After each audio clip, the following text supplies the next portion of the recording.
হঠাৎ করে আল্লাহর ওলি দেখেন পানির নিচ থেকে একটা কচ্ছপ পানির উপরে ভাসলো।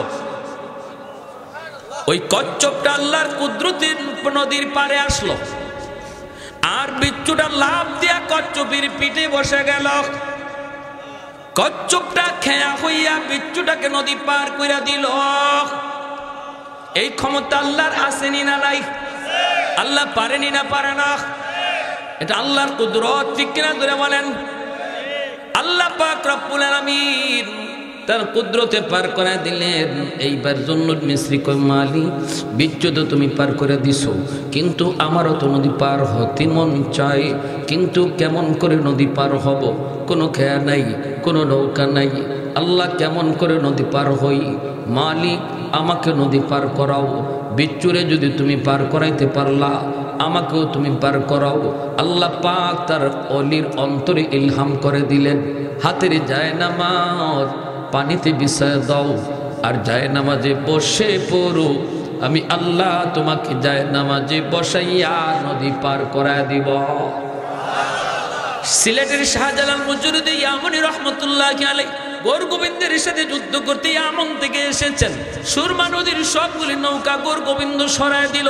এরপরে আল্লাহর ওলি সঙ্গী সাথে নিয়ে তিনি নদী পার হয়েছেন। নৌকায় না জায়নামাজে?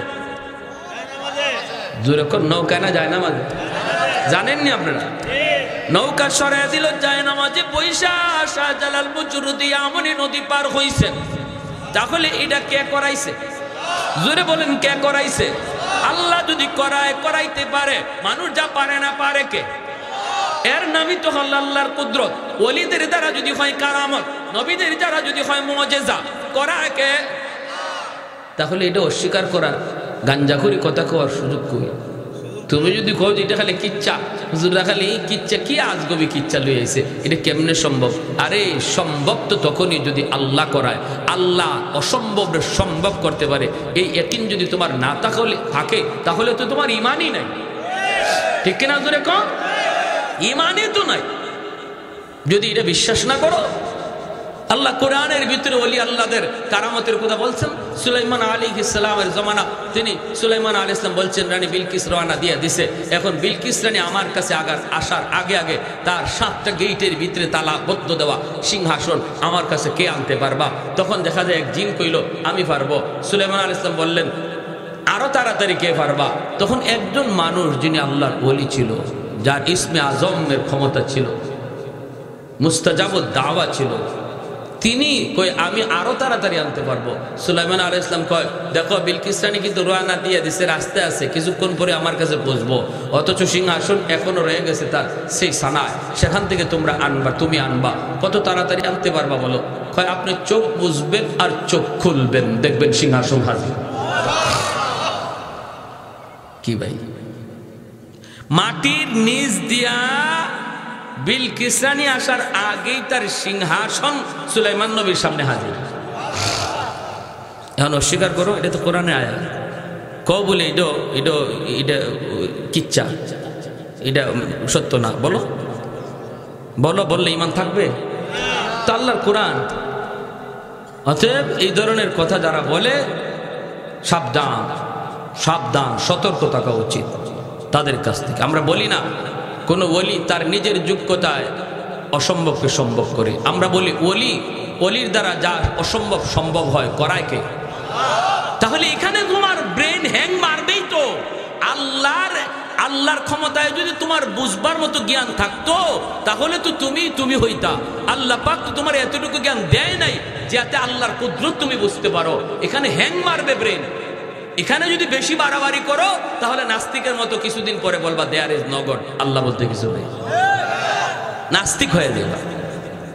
যে বলে আমার যুক্তিতে ধরে না, যুক্তিতে ধরে না। আল্লাহ যদি আসেন তো কই আসেন? আল্লাহরে বানাইলো কে? আল্লাহর বাপকে? এই প্রশ্নগুলা কইরেই তো নাস্তিক হয়েছে, ঠিক না? এই প্রশ্নগুলা কইরেই নাস্তিকরা নাস্তিক হয়েছে। এজন্য সতর্ক আমার ভাই। জুন্নুন মিসরি রহমতুল্লাহি আলাইহি, কারামাতুল আউলিয়া হাক্কুন, এটা আহলে সুন্নাহ ওয়াল জামাতের আকীদা। আমাদের প্রত্যেকের এই ব্যাপারে বিশ্বাস আছে, ওলি আল্লাহদের কারামতের হক। এটা করায় কে? আল্লাহ। নবীদের মুজিজা হক, নবীদের মুজিজা ও নবীদের ক্ষমতা না, এটাও করান কে?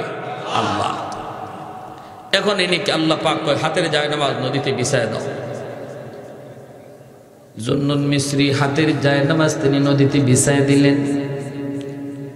জায়নামাজে বৈশা তিনি নদী পার হয়ে গেলেন। এইবার আল্লাহর ওলি বিচ্ছুর পিছনে পিছনে দৌড়তেছেন। বিচ্ছুটা কোন দিকে যায় একটু দেখতে মন চায়, কোন দিকে যায় দেখতে একটু মন চায়। হঠাৎ করে আল্লাহর ওলি দেখেন হাওরের মাঝখানে একটা গাছ, গাছের নিচে একটা যুবক মনের আনন্দে ঘুমাইতেছে। এই যুবকের দিকে বিচ্ছুটা দ্রুত বেগে যাইতেছে। আল্লাহর ওলি জুন্নুন মিসরি ইনিও বিচ্ছুর পিছনে পিছনে আসতেছেন। কাছে আইসেই দেখেন ওই যুবক, যেই যুবক মনের আনন্দে ঘুমায়, তার চতুর্দিকে তার এই গরু ছাগলগুলি, ওই যে দুম্বা ভেড়াগুলি চতুর্পাশে, মাথার পাশে বিশাল এক সাপ ফনা ধরে আছে। ফনা যে কোনো মুহূর্তে যুবককে দংশন করবে। ওই অবস্থায় বিচ্ছুটা যাইয়ে লাফ দিয়া সাপের মাথায় বসলো, বৈশেই সাপরে কামড় দিল। মুহূর্তের ভিতরে সাপটা জাগায় মারা গেল। এইবার আল্লাহর ওলি যুবককে ঘুম থেকে উঠাইলেন। যুবক, এ যুবককে একটু উঠো, মাতার পাশে কি ঘটে গেল যুবক একটু দেখো রে। যুবক তাকে দেখে অসম্ভব আল্লাহ পাক সম্ভব করে দিয়েছে। যুবক চোখ দিয়ে পানি ধরে আল্লাহর ওলি গো কেমনে কি হলো? জুন্নুন মিসরি কয় বাবারি সাপে তোমারে কামড় দেওয়ার কথা, ওই অবস্থায় আল্লাহ নদীর ওই পার থেকে বিচ্ছু পাঠাইছি তোমাকে বাঁচানোর জন্য। সাপরে বিচ্ছুটা কামড় দিয়ে মেরে ফেললো। ও যুবক বলো না, যৌবনে তুমি কেমন করে আল্লাহরে এত খুশি করলা? যৌবনে তুমি কেমন করে আল্লাহর ওলি হইলা? কি তোমার নেকামল একটু বলো। এতটা মায়া আল্লাহ তোমারে কেমনে করলো? যুবক চোখের পানি মোছে আর কান্দে আর আল্লাহর ওলি গো, আমি হলাম একজন রাখাল, মানুষের উটরা খালি করি, দুম্বারা খালি করি। আমি হাওরে জঙ্গলে বন্দরে সর্বত্র দিন কাটায় দেই। মানুষের আমানত আমার কাছে তাকে সন্ধ্যাবেলা আমানত ফিরে দেই। কিন্তু আমার যা মনে পড়ে, আমি জঙ্গলে থাকি আর বন্দরে থাকি, যেখানেই থাকি না কেন, যখনই আজানের আওয়াজ আমার কানে আসে, সাথে সাথে জঙ্গলে থাকলে জঙ্গলেই নামাজে দাঁড়ায় যায়, হাওরে থাকলে হাওরেই নামাজে দাঁড়ায়।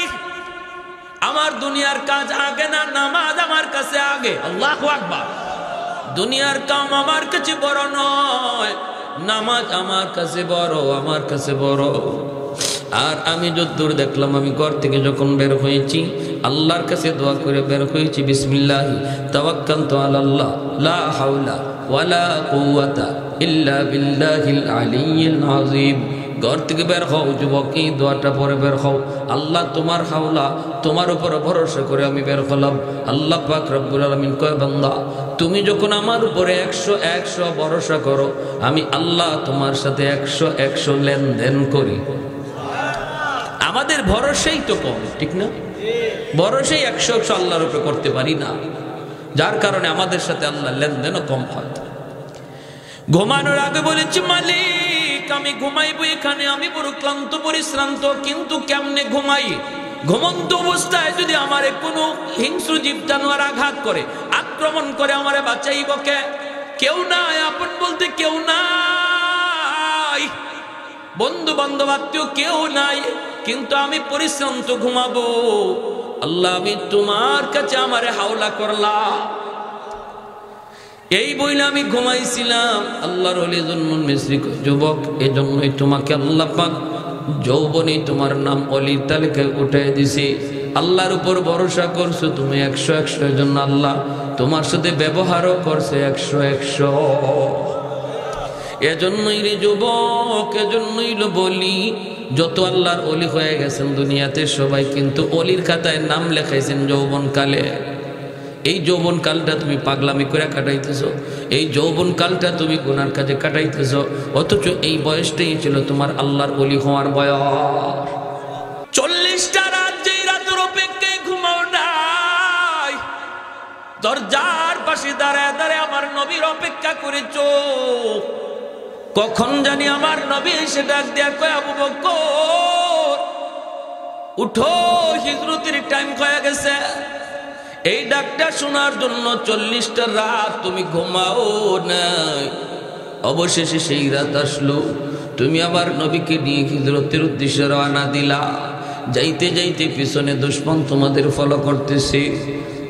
সেই গারে সুর, ওই গুহার ভিতরে 3 দিন অবস্থান করেছ। এই সেই গুহা, যেই গুহা বিশাল বড় এক উঁচু পাহাড়ের উপরে। এত বড় উঁচু পাহাড়, আজও যারা মক্কা মদিনা গেছেন, মক্কা শরীফ যারা গেছেন, আপনাকে যখন ভ্রমণে বের করে ওই গর্ত দেখায়, ওই গুহাটা দেখায়, গারে সুর, কয়জন আছে ওই পাহাড়ের উপরে উঠবে? অনেকের সাহস দেয় না। অথচ ওই সময় তো কোনো রাস্তাও ছিল না, পাহাড় বেয়ে ওই গুহা পর্যন্ত বসতে হয়েছে। এখন তো সৌদি সরকার ঘুরায় ঘুরে অনেক রাস্তা করেছে, এই রাস্তা দিয়ে এখনো অনেক মানুষ সাহস করে না।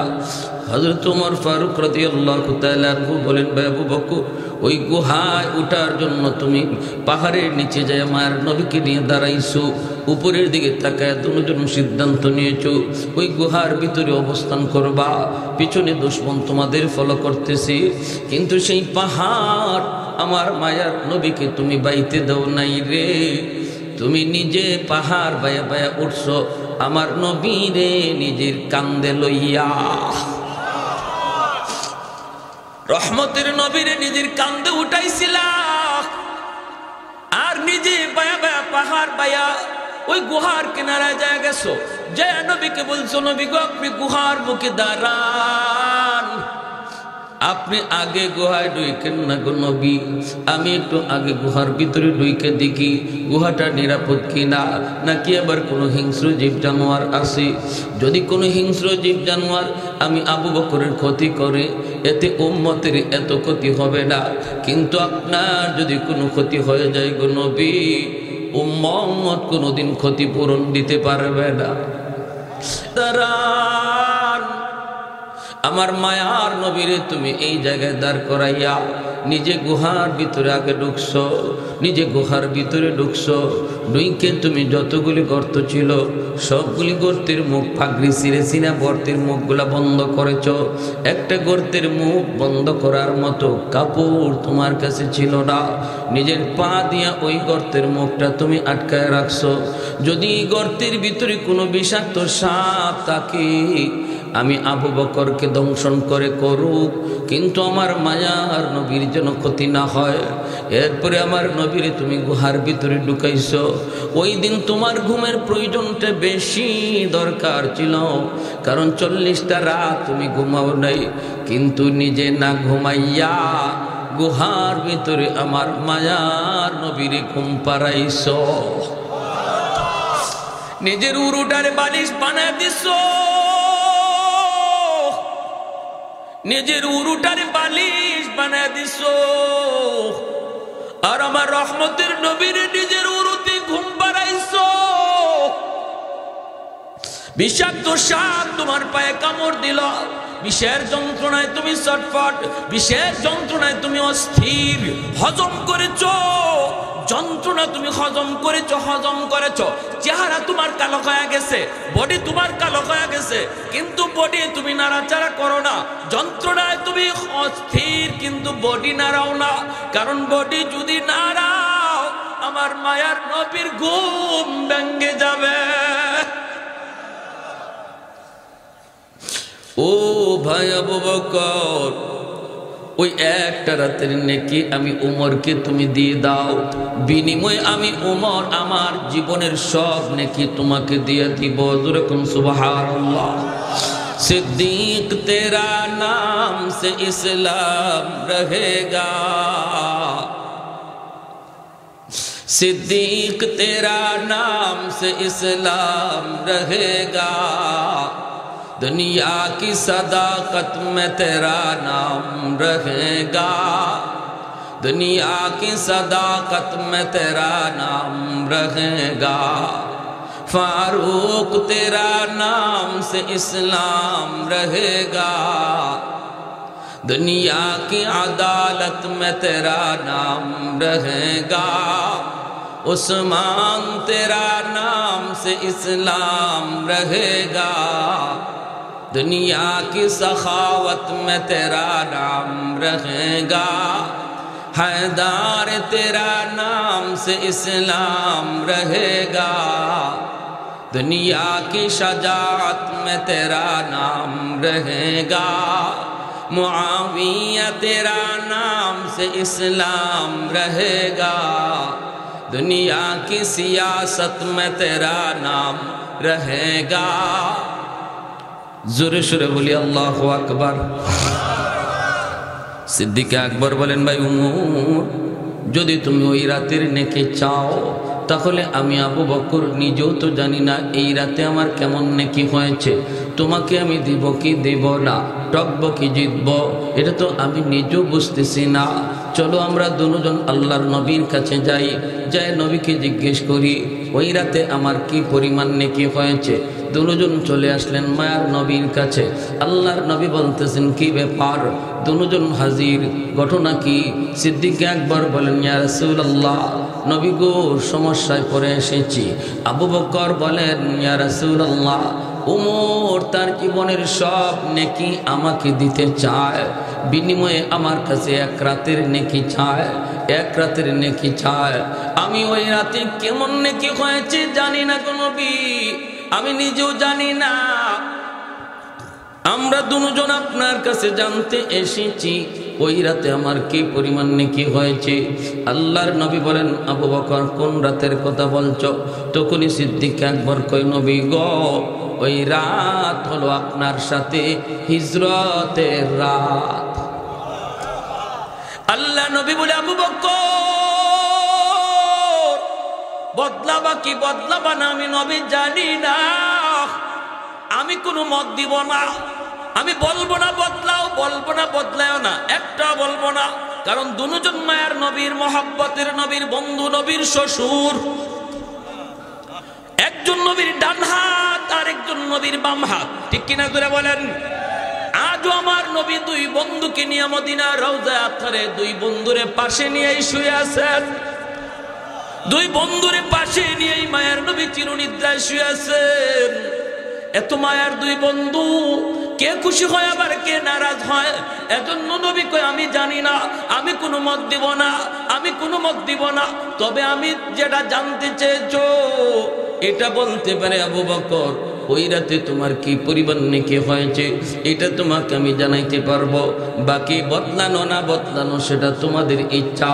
এইবার নবী বলতেছেন, আবু বকর রে, শুধু ওমরের জীবনের নেকি না, গোটা উম্মতের জিন্দেগির নেকি যদি এক পাল্লায় রেখে দেওয়া হয়, আরেক পাল্লায় শুধু তোমার এক রাতের নেকি রাখা হয়, তবুও তোমার পাল্লা ভারী হয়ে যাবে। আরেকটু জোরে কন্যা সুবহানাল্লাহ। এইবার সিদ্দিক বলে, ভাই আমার তাহলে আমি রাজি না। বোঝা গেল কি? বোঝা গেল আমার আপনার তওবার খাতিরে আল্লাহ পাক কেমনে ওলির দপ্তরে নাম লেখা দেয়।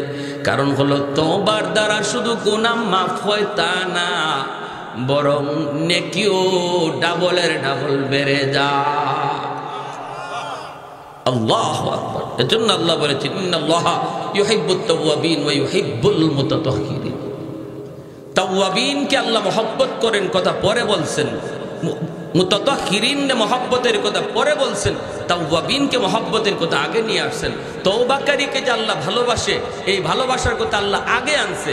আর যে পবিত্র গুনাহ করেই না তারেও আল্লাহ ভালোবাসে, এই ভালোবাসার কথা আল্লাহ পরে বলছে। সুবহানাল্লাহ, সুবহানাল্লাহ। তাহলে নিরাশ হওয়ার কিছুই নাই, কিছুই নেই। জমিন প্রতিদিন আল্লাহর কাছে এমন আবদার করতেছে, মালিক অনুমতি দাও, অনুমতি দাও, গুনাহগারগুলির গিলে ফেলি। আমি জমিন আর কত গুনাহ দেখব, আর কত সইব, জালেমের পায়ের আওয়াজ আমি জমিন আর কত শুনবো, গুনাহগারের পায়ের শব্দ আর কত শুনবো। জমিন প্রতিনিয়ত আল্লাহর কাছে আবদার করে, মালিক অনুমতি দাও, গিলে ফেলি। আবতালিউ ইবনা আদম ফি কারি আলা কুল্লা ইয়াউমিন ওয়াল আরদা ইয়াস্তাজিলু রাব্বাহু ওয়াল বাহরা ইয়াস্তাজিলু রাব্বাহু ওয়াল মালাইকাতু ইস্তাজিলু রাব্বাহু। আল্লাহ পাক রব্বুল আলামিন বলেন হাদিসে কুদসি, আল্লাহর নিজের ভাষা, প্রতিদিন জমিন আল্লাহর কাছে আবদার করে, মালিক অনুমতি দাও, অনুমতি দাও, গিলে ফেলি। তুরস্কের জমিন 5 তলা 10 তলা বিল্ডিং গিলে ফেলেছে, 50,000 মানুষকে গিলে ফেলেছে, কয়েকদিন আগের ঘটনা, ঠিক না? সিরিয়ার জমিন আজ অনেক মানুষকে মাটির নিচে পাওয়া যায়, অনেক মানুষের কোনো খবরও পাওয়া যায় না। এমনিভাবে আল্লাহ পাক রব্বুল আলামিন কয়, শুধু তুরস্ক আর সিরিয়ার জমিন নয়, বাংলার জমিনও প্রতিদিন আল্লাহর কাছে আবদার করে, মালিক অনুমতি দাও, ওই গুনাহগারকে আমি গিলে ফেলি, গুনাহগারের 10 তলা বিল্ডিংটাও আমি গিলে ফেলি। আল্লাহ পাক রব্বুল আলামিন কয়, শুধু এইরকম জমিন নয়, সাগর মহাসাগর আল্লাহর কাছে প্রতিনিয়ত আবদার করে, ও মালিক কক্সবাজার সমুদ্র সৈকত, এই সমুদ্রের পারে আইসা নাফরমান কত গুনাহ করে গো, আমি পানি আর কত দেখব, আর কত আমি নাফরমানি দেখব। আল্লাহ ওই নাফরমানগুলি তোমার জমিনে নাপাক বানায় ফেলাইছে, আমাকে একটু সুযোগ তুমি দিবানি, আমি পানি এই জমিনটারে পাক বানায় দেব, পাক বানায় দেব। আল্লাহ পাক রব্বুল আলামিন কয়, জমিন থাম থাম, আমি আল্লাহ দেখতেছি, তোমরা যারা এই জমিন ধ্বংস করে দিতে চাও, আমি আল্লাহ দেখি এই জমিনে কেমন অন্যায় হয়, কেমন অত্যাচার হয়, কেমন জুলুম হয়, আমি আল্লাহ দেখি এই জমিনে কেমন গুনাহ হয়, কেমন জুলুম হয়, আমার নবীর নায়েব রাসূলদের সাথে কেমন আচরণ হয়, আমি আল্লাহ দেখি। এরপরও কেন ধরি না জানোনি, কারণ এই মানুষকে আমি আল্লাহ বড় আদর করে বানাইছি। আসমান আল্লাহ বানাইছেন কুন ফায়াকুন বইলা, জমিন আল্লাহ বানাইছেন কুন ফায়াকুন বইলা, ফেরেশতা আল্লাহ বানাইছেন কুন ফায়াকুন বইলা, কিন্তু আমারে আপনারে আল্লাহ পাক কুন ফায়াকুন বইলা বানাই নাই। আমারে আপনারে যখন আল্লাহ বানাইছে, আল্লাহ বলে খলাকতু বিয়াদাইয়া, আমি আমার নিজের হাত দিয়া বান্দা বান্দিরে বানাইছি। কারণ এই চেহারার মধ্যে এত দামি কপাল, ওই কপাল দিয়া বান্দা আমার কুদরতি কদমে সাজদা দেয়। এই কপালটার এত দাম, এত দাম, এই কপাল ফেরেশতাদের হাতে বানাইলে হয় না, এই কপাল কুন ফায়াকুন বললে হয় না, এই কপাল আমি আল্লাহ নিজের হাতে বানাইছি। আমার বান্দা দিনে যদি তওবা করে, দিনে আমি আল্লাহ কবুল করব, রাতে যদি আমার কাছে তো তওবা করে রাতেই কবুল করব। কখন কোন জায়গায় ওয়াজ মাহফিলে বইসা আমার বান্দার দিল নরম হয়ে যায়, দিলটা নরম হওয়া মাত্রই যখনই কইব আল্লাহ ভুল করেছি আর করব না, তখনই আমি তার পিছনের জীবনের সব গুনাহ মুহূর্তের ভিতরে নেকি বানায় দিব। তোমরা কারা কারা, তোমরা কেন আমার বান্দার ভিতরে কেন নাক গলাও? আল্লাহু আকবার। আমার বান্দা বান্দির ভিতরে তোমরা কেন নাক গলাও? 70 বছর 80 বছরের গুনাহগার, তওবার খাতিরে 60 বছর 70 বছরের গুনাহকে আল্লাহ পাক মুহূর্তের ভিতরে নেকি বানায় দেয়। আল্লাহ বলে এখনো জমিনের মধ্যে 4 শ্রেণী আছে, লাউলা মাশাইকু রুক্কা ওয়াশ-শাবাবু খুশা ওয়াল আতফালু রুদ্দা ওয়াল আনআমু রুত্তা লাজআলতুস সামাআ হাদিদা ওয়াল আরদা খাফসাফা ওয়াত তুরাবা রামাদা ওয়ামা আনজালতু মিনাস সামাই কাতরা ওয়ামা আমবাততু মিনাল আরদি নাবাতা বাল আনজালতু আলাইকুমুল আযাবা সাফা।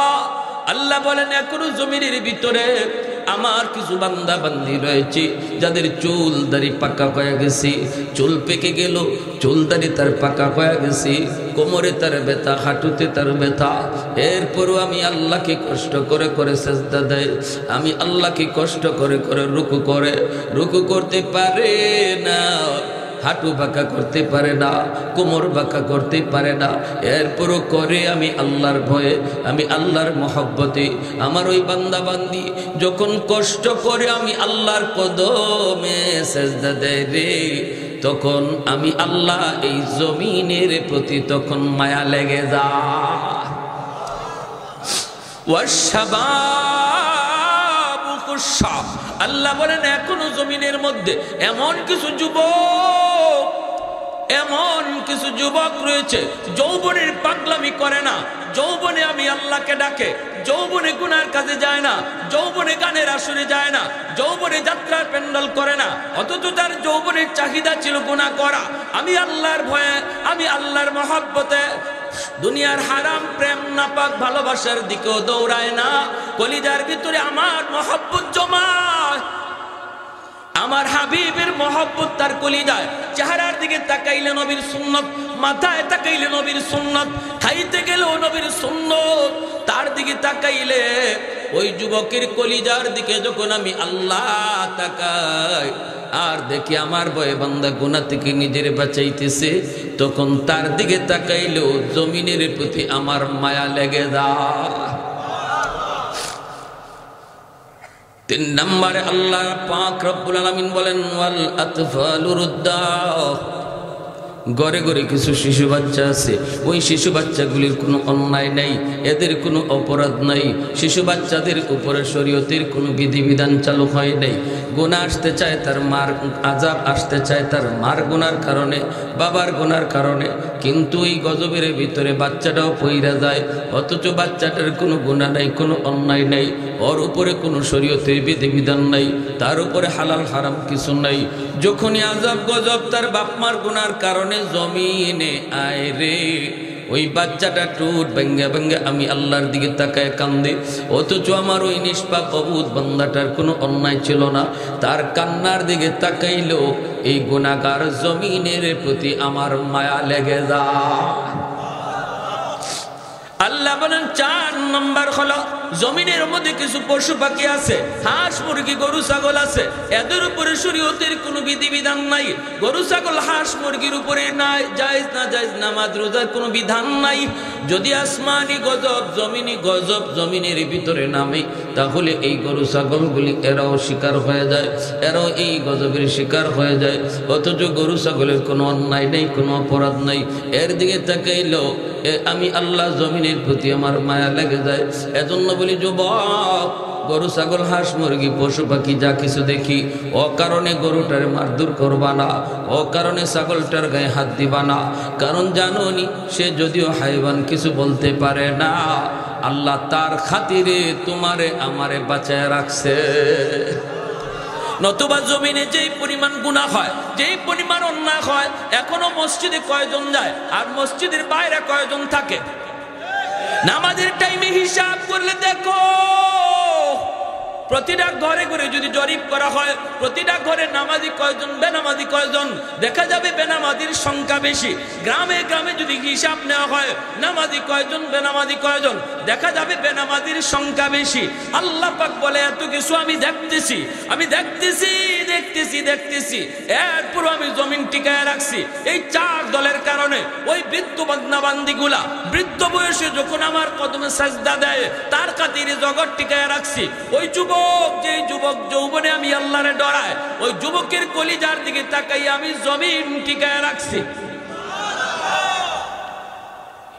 শিশু বাচ্চাগুলিরও মারধর করবেন না, শিশু বাচ্চাগুলিরও মারধর করবেন না, বকাঝকা করবেন না, না না অভিশাপ দিবেন না। ওই বাচ্চাগুলি এরা নিষ্পাপ, এরা নিষ্পাপ।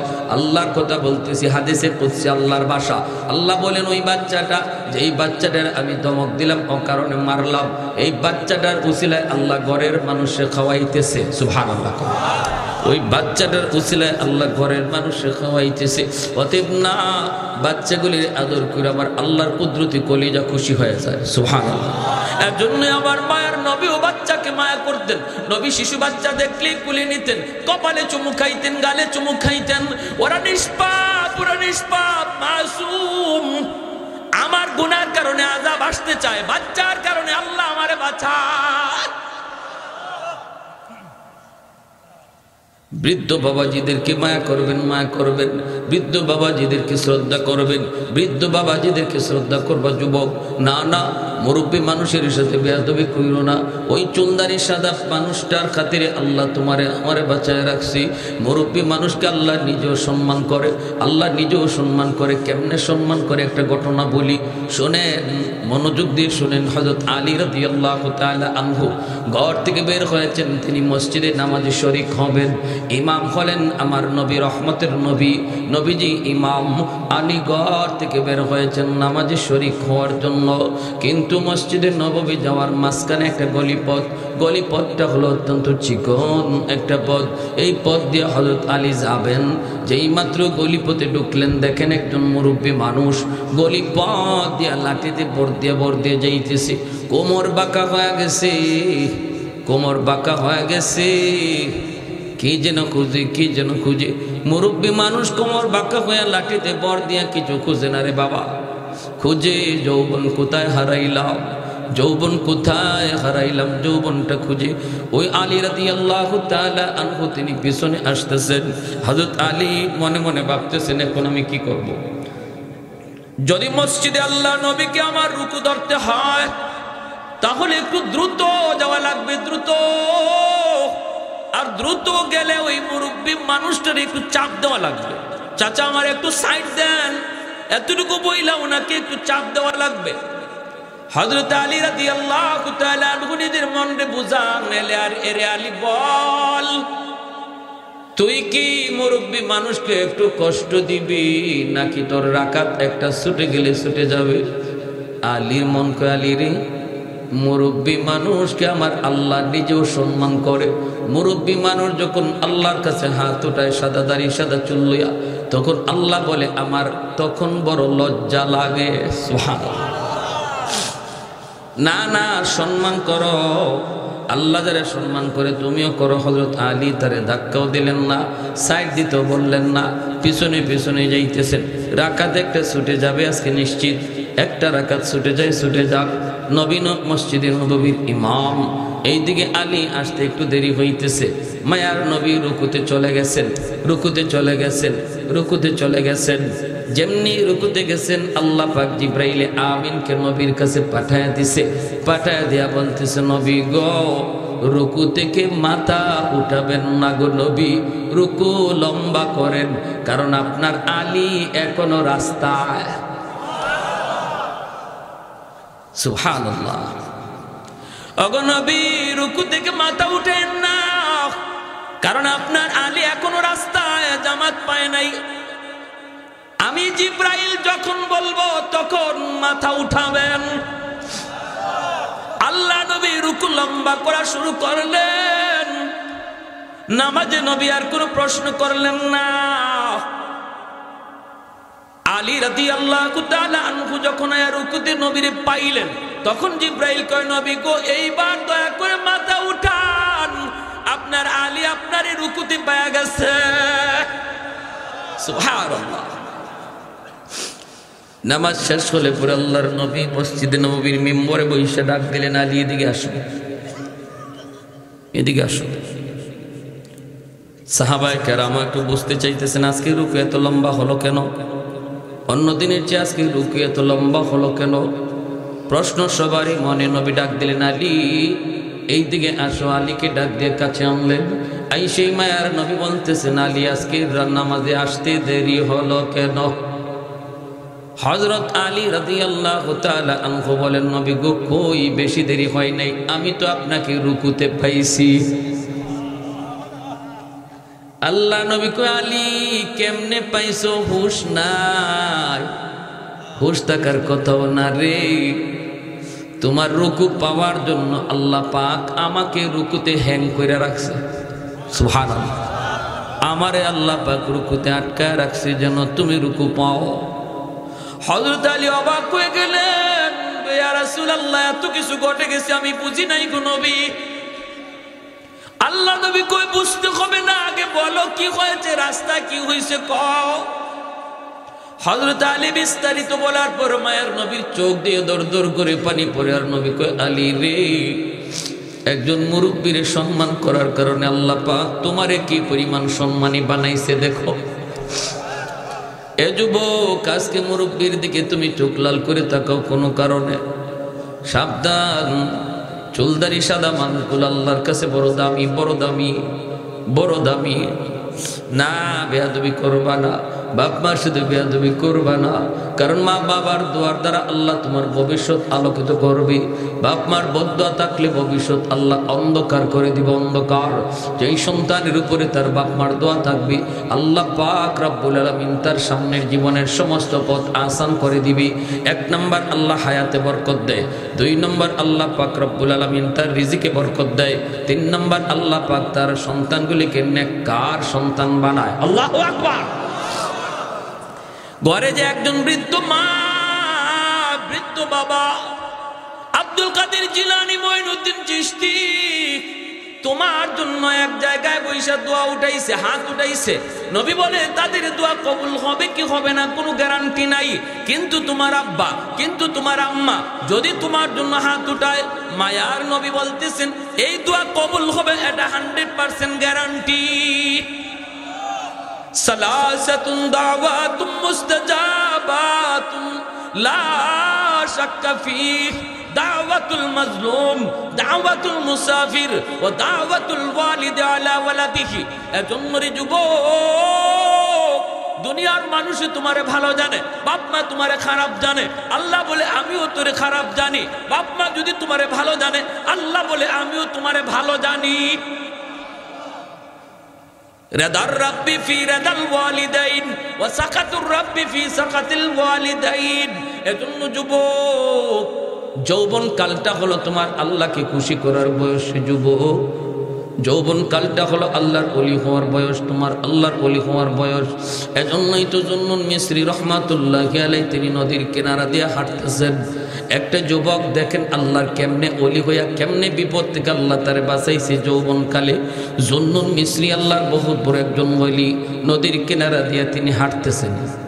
অসুবিধা হইতেছে আপনাদের? চলবে ভাই বোন, চলবে? মনোযোগ কার কার আছে একটু হাত উঠে আল্লাহকে।